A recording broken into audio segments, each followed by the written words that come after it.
East Coast, which is currently, at the time of recording, socked in with a blizzard. Professor, author Daniel Dennett. Most of our listeners know Daniel Dennett from his many books, Breaking the Spell, Freedom Evolves, and his work in philosophy. But today we want to talk about a study that Daniel Dennett has been involved in, a long study. In November, ABC News ran a segment about the study, Atheist Ministers Struggle with Leading the Faithful. Atheist ministers, figure that out. Well, it turns out there are ministers in the pulpit who are atheists, either openly or secretly. And Daniel Dennett, along with his colleague Linda LaScola, I think she's a practicing psychologist, came up with the study. So welcome to Free Thought Radio, Daniel. It's good to be back with you again, Dan. Good to talk with you. So you just got through shoveling or snowblowing snow today, so that's right. Yes, wow. It's good exercise. So tell us about this study, how it started, and I guess it's a sort of preliminary study. Is that right? Well, what we reported on last year was our preliminary or phase 1 study, and that's what ABC News and a lot of other news organizations responded to. We had the idea, actually Linda had the idea, that there were not just churchgoers who go to church and devote a lot of time to their churches, even though they don't believe a word of it, but there were no doubt ministers as well, pastors. And we, with, I might add, a lot of help from you, found some brave souls who were willing to be very confidentially interviewed by Linda, in-depth interviews, and then she and I wrote up an account of this, a report, which was published in first on the On Faith website that the Washington Post Newsweek runs, and then in the journal, the e-journal, Evolutionary Psychology, and it has had a lot of response. One of the reasons that we were eager to get it very much out in the public eye on that website, for instance, was that we wanted other people who were in the same predicament to come forward, and they have been doing that. Since we published our first study, we've had quite a few pastors get in touch with us saying, well, those are very interesting stories. Mine's a little different, and I would love to volunteer to be interviewed in phase 2. So we're just getting underway with phase 2 now. We've had a problem raising the funds for it, but we're just getting underway. We may have to keep it very small because of the fundraising problem. Well, let's all not bow our heads and not pray that the funds will come in for a bigger study. And you're right, all the stories are different. And just like you, I hear from these people all the time, including not just Protestant ministers and Roman Catholic priests, but rabbis. And I even got a phone call from an imam, a former imam who's now an atheist and agnostic. Yes. It takes real courage for an imam to participate in this, or even to admit it to himself at all. Yeah. But it also takes courage for a Baptist or a Methodist or fundamentalist to acknowledge it. But we certainly have them as well. I was just thinking today, if the main reason these people hang on, I think, or one of the main reasons, is that they've invested their whole life in this, and this is the only thing they know how to do, and they got to feed their families. And it occurred to me that if seminaries made it a rule that when you studied for ordination, you also had to study to be an actuary or a real estate agent or something like that, so that you had a fallback career, that you were equipped to do something. Probably the ranks of the clergy would be depleted at a huge rate. Well, that's why the generals tell the soldiers to burn the bridges, right? So they can't retreat. Now, like you, I hear from a lot of these people, and I just sent out a request to some people that I've heard from over the years. A minister from 2 years ago, who I thought was out by now, but I just got an email from him this week saying, don't tell anybody, but I'm still in the pulpit. I don't know how to get out. He's going to retire in a couple of years, and he's thinking maybe just retiring will do it, But just like you say, how does he tell his family? What is his prestige? And by the way, he's not a liberal. He's not from a liberal congregation, which you would expect, but from a real conservative, evangelical type of church.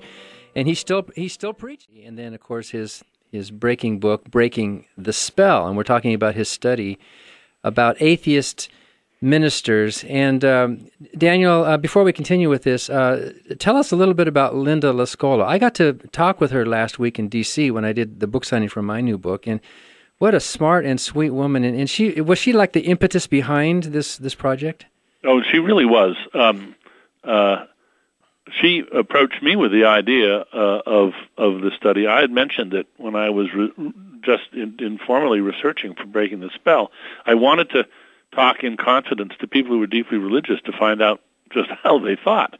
And I rounded up some confidential interviewees and was astounded to find that many of them said, oh, I don't believe any of that stuff. That's not why I'm in the church. That's not what I'm doing.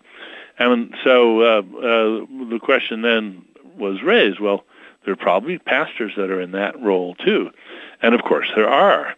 And in a way you can be sure that there are, because every year a lot of pastors leave the ministry. They can't stand it anymore. They can't do it anymore, and they abandon their pulpits. And how long before they abandon the pulpit? How long do you languish out there, fretting and worrying and trying to convince yourself that this is okay to do?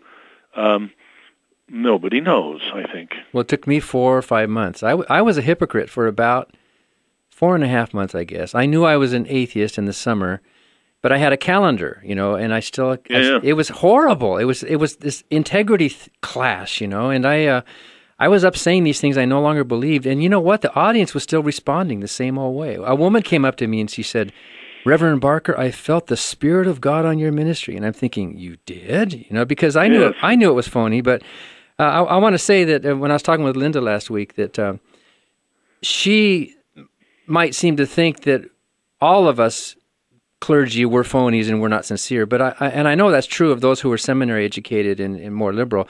But I was a true believer, and there's a lot of ministers in the pulpit who they're deluded. They're seriously deluded, but they're not insincere about it. They're not totally hypocritical. But some of us came to a point where we realized, wait, something has to give. It's either truth or God, and I got to pick one of those two. Yep. So no. First of all, I think Linda is the ideal interlocutor. First of all, she has been interested in religion and for years and years, and has often gone to church. So she's a good Sunday school student. She knows the liturgy. She knows her psalms and her hymns, and so she is a well-informed questioner, and she's just brilliant at earning and getting the trust of her informants, and then probing them gently but firmly, and getting them to say things that they've never said before to anybody. One of the most moving things about her work is when some of these pastors say, "Well, I've never talked about this with anybody, not with my wife, not with anybody," and so it's a great relief to have such a understanding and non-judgmental interlocutor. So, what are the? I just hope we can keep going with this, but right now it looks like we're going to have to sort of start winding down unless we find a major source of funding to continue. Can secular people use the word angel? I guess maybe. Yeah, sure. if Broadway can, we can. With a lowercase. Yeah, we're looking for an angel. Lowercase a. Well, I hope we can continue with the study, and maybe I can help find some more of the participants, or maybe even some of the support for it. And of course, they're all different, as you say, but what do you think are some of the, we only have about 2 minutes left, but what are some of the conclusions or findings that have come out of the study that you're building on so far? Well, we don't have a big enough sample to draw any statistically significant conclusions beyond the obvious that there's a wide variety. And it seems from our small sample that those who have grown up with a very literal and sort of conservative faith, it's harder for them. It's more of a shock. I think you attested to that yourself. If you're a United Church of Christ or a Unitarian to begin with, or an Episcopalian, it's much easier. That doesn't necessarily mean better, but the transition is gentler, and there's even a sort of tradition, as there is in liberal Judaism, of quasi-atheistic pastors. Yeah, I know lots of them. Yeah. Well, but still, it boils down to what are you going to do? Where are you going to find a job? Who's going to hire somebody with a divinity degree? How are you going to support your family? Are you going to keep your pension after all those years? Practical things like that. This one participant that you and I both know pretty well now by his pseudonym, Adam, that's what's holding him back. What's he going to do? How is he going to explain to his family? Who's going to hire someone like that? And it's too early to talk about it, but you and I and Linda and others are coming up with a possible future program to help some of these clergy transition out. But we'll talk about that. Yes, I am so pleased that this is in the planning stages, and I really look forward to being able to open this up and get some volunteers. It's a wonderful idea. Well, let's not announce it yet because it's just preliminary, but we will have a show about that, and maybe we'll have Linda on to talk about it in greater depth. So. I think that would be very good. So, Meanwhile, I've been working on, what should replace religion. Yeah. That is, what sort of organizations? People want community. They want moral teamwork. Well, I got the answer. Just jazz music and Scott Joplin. There you go. Well, music is, of course, a great part of it. And a friend of mine, a composer and music industry genius out in California, Brian Felsen, has been writing secular gospel music. Secular. Well, we're out of time, Daniel. Gospel songs. Well, we'll have to talk to him maybe on a future show. Secular Gospels. Thank you, Daniel Dennett, author of Breaking the Spell. Oh, you're very welcome. It's good to talk with you as always, Dan. Keep up the good work. Did you know that there are non-believers currently in the pulpit? There are atheists and agnostics and secular humanists and other kinds of non-believers in the supernatural who are stuck. They went into the ministry, most of them believing, and their views have changed. And that's what happened to me in my story when I was an evangelical minister and evangelist and missionary for 19 years. And as my interviews changed, my outward life still had to be the same. And I went through a horrible, 4 or 5 months of hypocrisy where I kept preaching. So it is a serious problem. And last year, Daniel Dennett, the philosopher whom we've had on this show, and his colleague, Linda LaScola, did a preliminary study of a preliminary study of preachers who are not believers. So they could be atheists or agnostics. And now they're doing a second follow-up study about these preachers who are not believers. And for a long time, Richard Dawkins has really cared about this issue. When he heard my story and when he wrote the foreword to my book, he kept saying, how can we help some of these clergy get out? What can we do to help them get out?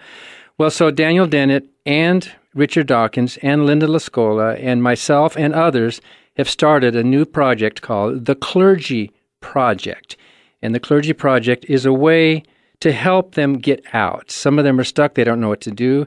And currently, the Clergy Project, which just started in March, has about 17 active members of the clergy, from liberal to conservative, evangelicals, and about 38 former clergy like myself. We are in this community now that's just started off. We are interacting. We are comparing notes. We are sharing ideas. We are consoling each other, and primarily to help active clergy who need help getting out. And today we have with us on the phone one of those active clergy who is a senior pastor of a church. We can't even say what state he's in because nobody knows. He's in a southern state as an evangelical. He calls it a moderate evangelical church. We're calling him Chris, and someday Chris would love to be identified by his real name and that, but he's in the ministry, and we're going to talk to him about what it's like being in the ministry and being caught as a non-believer. So, Chris, you're on the phone with us from somewhere down south. Welcome to Free Thought Radio. Thank you very much, Dan and Annie Laurie. Good to speak with you today. So, you got up and preached last Sunday? That's correct. Last Sunday and every Sunday. So it's an ongoing dance. That's right. I remember when we were on the forum, I was asking people, if you won the lottery today, what would you do? What would you do? And you said, I would give my 1 month notice immediately, and I would be out of here. So tell us what it's like. Yeah, tell us a little bit of your history. Tell us why you changed, and tell us what you're feeling right now when you're in this in between time before you can get out of the ministry. Sure. Thank you for the opportunity. First of all, it's very much a tenuous situation for pastors like myself. I grew up in a typically moderate Christian home. Went through the whole process of baptism as a teenager and grew up and showed all the signs of true belief. I'm sure there are many who would question my ever being a true Christian, but from all the marks and all the fruits that we see in Scripture, I think I was, and I could feel confirmed in that. I get that all the time. People say you never sure. were a Christian, but the Bible says you know them by their fruits. Exactly. So if I couldn't be sure of my faith, no one can, and as you well know that experience. So entered the ministry a little later than some do, about the age of 30, and I've been serving for about 15 years now. And just over the past couple of years, some of the major doctrines of the church have begun to fall away to the point where there's essentially nothing left. And so I'm at that place of trying to find secular employment and still trying to feed my family in the process, as many others are experiencing. Well, did you have a religious education? Did you get, I don't want to make you reveal too much about yourself, but were you seminary trained? Yes, I went to seminary, earned a Master of Divinity, and many people say that seminary kills your faith. But for me, it was a very strongly formative period of growth as far as I felt at that point. It was after seminary when I really started to get into the nuts and bolts of real ministry that I began to see just the impossibility of some of the major doctrines. The first one to fall away from me was the doctrine of hell, and it just went from there. So why did hell fall away from you? Partially, it was because of my study into the subject. I saw some of the inconsistencies of the biblical doctrine within the Bible, some of the inconsistencies, and also just some of the ways that the doctrine itself could not be balanced with what I still believe to be a loving God. And of course, what fell after that was the whole issue of evil and suffering, and all the models of theodicy that I studied just simply didn't answer the question and were not adequate for me. So once one doctrine falls like a block under a building, the entire building begins to crumble. One of the other active clergy on our forum, named Jerry, he posted, "Thank God for hell. That's why I'm not a believer anymore," because the whole idea that a loving God would be so mean and cruel and create a place like hell, when you think about the morality of that, and all of that, you note that I think you're kind of lucky because your family seems to be with you on this change. Is that right? That's right. I am very fortunate that my wife has had very much a parallel experience to mine, and we are very much on the same page. But many pastors don't experience that, and I can't imagine the double pressure of trying to keep up appearances for family and for church. But I'm fortunate in that regard. When you talk about the theodicy, the problem of evil, if you were to get up in the pulpit tomorrow and try to explain to your congregation your change of view, what would you say? It's an interesting question, and I have actually had to address that. Mainly what I do at this point is sort of play devil's advocate, for want of a better term. I present all the various biblical models, and Bart Ehrman's book, God's Problem, has been instrumental in helping me there. And basically reach the point of being honest about the fact that the Bible really doesn't give a sufficient answer. And so it's about more, I come down to a humanistic position of trying to lean on one another and find support from our community. Of course, couched in terms where people can accept that, though. Because it's all basically morality is what everybody wants, and what most ministers are preaching is to be kind to each other, to do good, to get along in the world, to avoid conflict. And if you believe that Jesus existed and said that he came to bring peace on earth, although he contradicted himself, I mean, all religions talk about peace and morality. So isn't that kind of an easy out for you as a non-believing minister to get up and just say these be kind to each other things? It really does come down to that. And for me, much of my preaching has to do with ethical teachings and social gospel type oriented messages. And you're right, a lot of that is universal to all religions. And so, and I, again, try to present it in terms where I shift the authority to others and say Paul claimed this or the early church believed this or so forth, and never make a statement about my own personal belief. That may be avoiding the issue, but at least it lets me sleep at night. What about the hot button issues, for example, marriage equality, gay rights? In your congregation, I mean, maybe you just shy away from that, but is that something in your denomination that you have to struggle with? I'm fortunate that I'm in a denomination where there is a wide variety of perspectives on those issues. I, again, try to sort of get people to think about the issues and inspire discussion. I'm trying to plant some critical thinking skills along the way while I'm here, and getting people to simply discuss the issues and talk about where we might have common ground is my usual approach. But again, sometimes people want to pin you down to your personal opinion, and that sometimes requires some quick thinking. Well, I know what I say now, of course, and I don't have to pretend to be a preacher anymore. But you know, all those Christians who wear these buttons that say, "What would Jesus do?" Well, we know from the New Testament that Jesus did not say a single thing about homosexuality. So if you want to do what Jesus did, keep your mouth shut about homosexuality or about abortion for that matter. Those are not issues that he even raised. But you can't. That's a good position, and I've fallen back on that a number of times. Let's focus on what does seem to matter, and that is, helping those who are downtrodden and reaching out to the world with love. It gets a little mushy at some points, but that is a good out. But you can't wait to get out, can you? That's right. Now, I feel like we kind of kaleidoscoped your experience a little bit. How made you reconsider a lot of things about religion? But there are plenty of very liberal religionists who don't believe in hell anymore. You know, for example, a lot of Episcopalians, Unitarians. But you're going all the way out of religion as a non-believer. Can you trace some of your thinking on this and what awoke you to the errors in religion?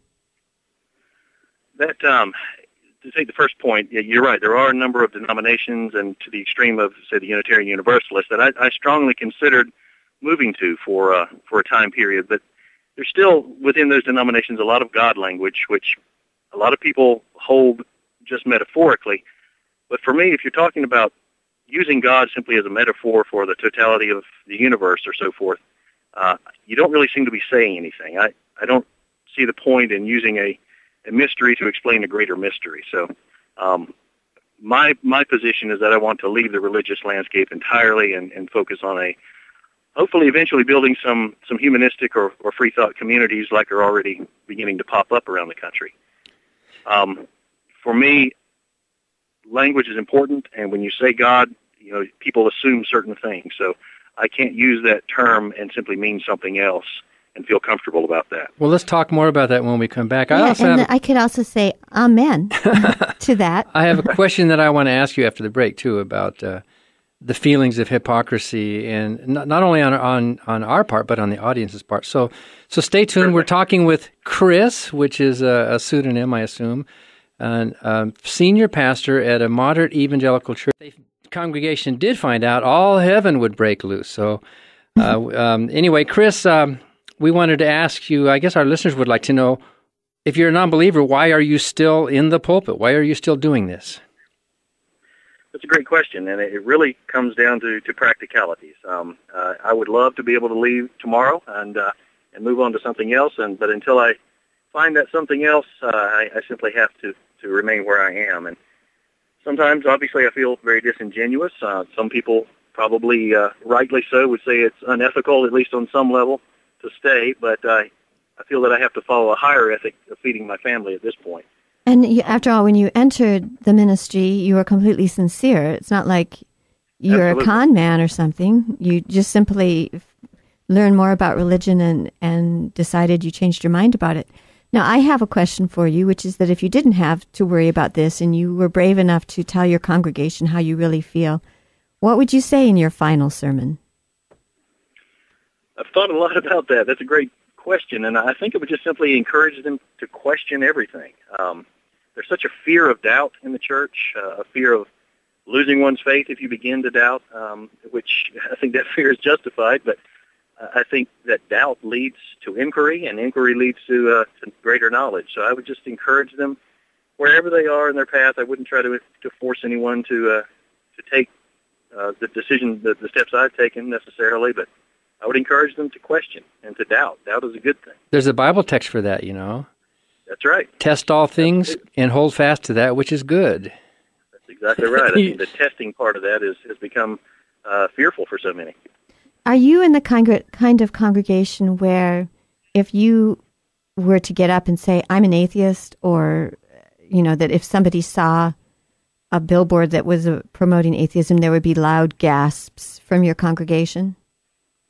Yes, the paramedics would have to come very quickly. I'm sure it would be a shock. It would be there would be a range of emotions. Some would be very angry. Some would be hurt. Some would be very concerned for my soul. And I think all those would be genuine reactions. And I don't want to hurt these people. They're good people. Well, tell me about it. I know exactly what you're talking about. Certainly, you do. I wanted to ask you something else. When I went through those 4 or 5 months of hypocrisy, I was still preaching, and I just couldn't stop 19 years of ministry on a dime. I hated myself, but the audience was loving it. I was saying things I didn't believe anymore, but a woman came up to me once and said, Reverend Barker, I want you to know I really felt the Spirit of God on your ministry. And I'm thinking, you did? This game that's being played, has anything like that happened to you? People have affirmed the Spirit through your preaching? Absolutely. It's interesting you say that, because over the last couple of years, I've probably gotten more positive reaction from my preaching than I ever have, and much the same as what you're saying. And to me, that just confirms that what people are feeling is just emotional response and no spirit behind it. So, and, maybe if you're also emphasizing the best human values that you can rationalize through, picking and choosing, cherry-picking Bible verses, maybe they're responding to that. Yeah, I think so. I think people want to hear a positive message that gives them hope. I think that unfortunately people are placing their hope in the wrong things. They're hearing what they want to hear. Now, during the break, I asked you a question and got an interesting response. So I want to ask it again, which is that I was wondering what it feels like for you to know that someone of the eminence, a scientist like Richard Dawkins' bestseller, is taking an active interest in your plight. And Daniel Dennett. And Daniel Dennett, another best-selling author, Tufts University philosopher, that these learned, eminent men really care about your situation. It's really been very humbling. I contacted LaScola and Daniel Dennett after their study, and simply to thank them and to get more information on their study, and from them, and from, of course, you, Dan, and from so many others. I've received so much encouragement, just compassion from the camp that is supposedly just angry atheists, that it's just amazing how much more compassion I've received from you all than I have from the church over the years. And that is very encouraging. It shows me that once I leave this community, first of all, I'm not alone, and secondly, I have a new community to be a part of. I don't want to ask questions that reveal your identity, but do you have children? I do. I have a young son, and we are raising him to be a free thinker. Dale McGowan's books have been very helpful in that regard, and so at some point that will, I'm sure, become obvious, but we have to raise him as we feel is best. So there's a lot of cognitive dissonance going on in your life, isn't there? There is, and at a certain point you find yourself, play acting certainly is the feeling that often comes to mind, and the disingenuousness that you feel sometimes is overwhelming at certain points. You feel angry at yourself for getting trapped in this situation, but I have to remain positive and find a way out and find a way forward. And so without revealing too much, what are your plans? Well, I would like to. I think the skills gained in ministry for many of us translate well to a number of different secular careers. But aside from whatever career I find, I really am passionate about starting new local fellowship communities of freethinkers and humanists. I have a background in helping to start new churches, and I think a lot of those skills will translate very well. I think people need community, whatever their perspective is, and so I would like to help in that regard. But in the meantime, you need a job. So that's right. If there's any employer out there who's looking for a dedicated, hardworking, smart person, you can contact me, and I'll put you in touch with Chris. I happen to know that Chris and another active clergy named Adam, both of you have been the administrators or moderators of this new clergy project forum, and yes. You put a lot of time into this. I think after you preach a sermon, you scurry into your office on your laptop and secretly are helping to work for Free Thought. So you guys have been great on this. And there's 14 others who are active. And what do you think? There's got to be hundreds of others out there in the country who are just like you guys. I think you're right. I think we're just beginning to see the tip of the iceberg in that regard. And what I've seen so far on the site is just a collective exhale, you might say. Just so many of us have never had the opportunity to simply tell our stories, and that has been a huge help for many of us in the networking aspect, and eventually, hopefully, we'll be able to start helping each other move forward. If there are other clergy who want to get involved, former or active, I have a temporary email address that you can contact me through. It's just called the Clergy Project at ffrf.org. Although this is not formally a Freedom from Religion Foundation project yet, you can still reach me there, the Clergy Project at ffrf.org. Well, thank you, Chris. It has been fun talking with you today. Thank you, Dan. Thank you, Annie Laurie. Good luck in the non-supernatural way. And we won't be praying for you. That was Chris, a senior pastor at an evangelical church in the South.